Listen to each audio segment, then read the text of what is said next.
How do you think of the job he did?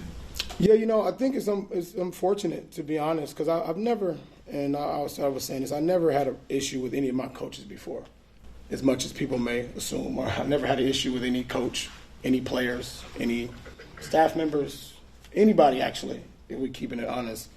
And from the moment I got here, and you guys don't know this, but it was actually Frank's and his wife's anniversary, and I actually sent him a bottle of champagne and stuff to his hotel room, which he didn't know anything about, because it's a nice thing to do, nice gesture.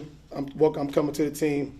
Congratulations to you guys. And that's just the type of person I am. I don't do it for anything back in return, but that's just something that I felt was the right thing to do.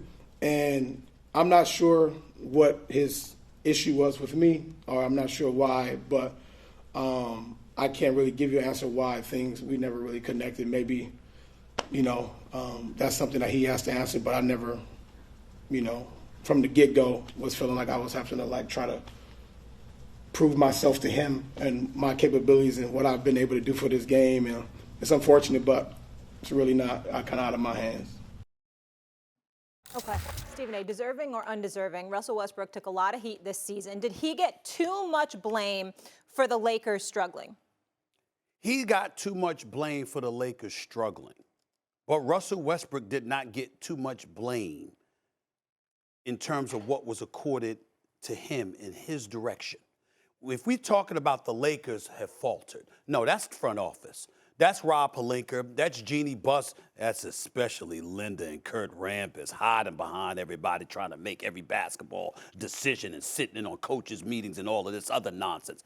That is a collective effort, primarily the responsibility of the front office, and to some degree the responsibility of LeBron James, because LeBron James obviously signed off on getting a player based on his emotion as opposed to his basketball acumen. That's the bottom line. That's why we heard LeBron James somewhat humbled yesterday in terms of talking about, I'm not going to be too involved. They asked me a question, I'll answer it, but I'm going to lay off. Because he inserted himself the previous offseason, and it cost the Lakers this season.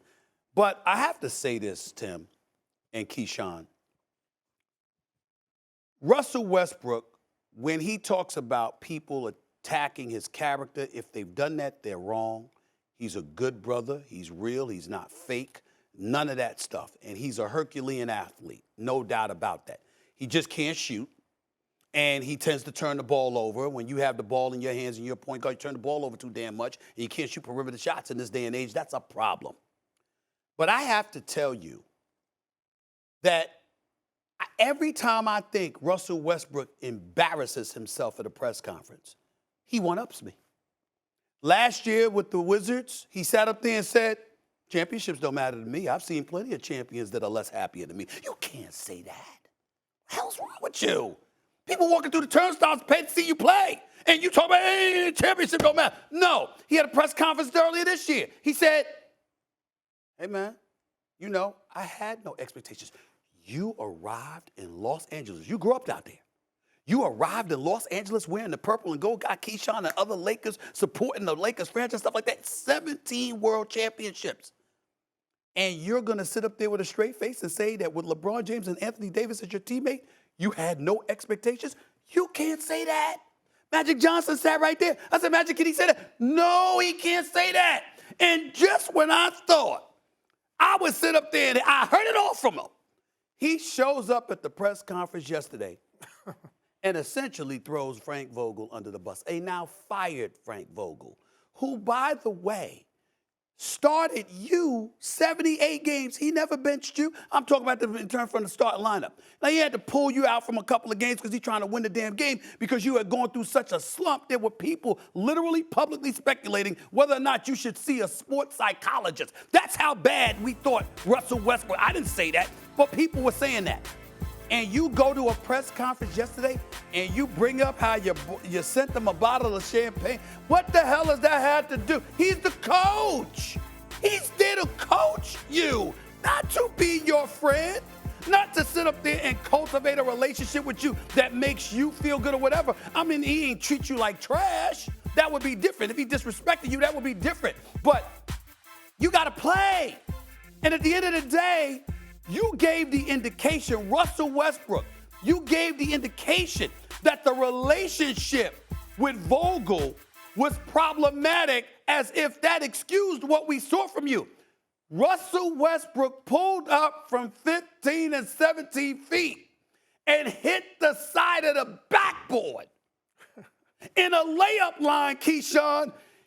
When you throw the ball up to catch it and alley-oop, and not even alley-oop, I'm just saying throwing it off the backboard and slam it in a layup line. Before the game, he threw it over the backboard. I'm looking up right now because I still couldn't believe what I saw.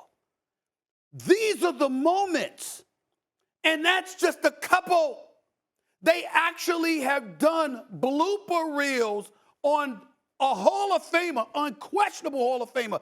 That is Russell Westbrook. And you go in a press conference yesterday, and your response after the season you had, which was unquestionably the worst season of your career, and your reaction is Frank Vogel, and I don't know what happened to the relationship, and you trying to come across as the victim? You've got to be kidding me. It's embarrassing. Russell Westbrook is so much better than that.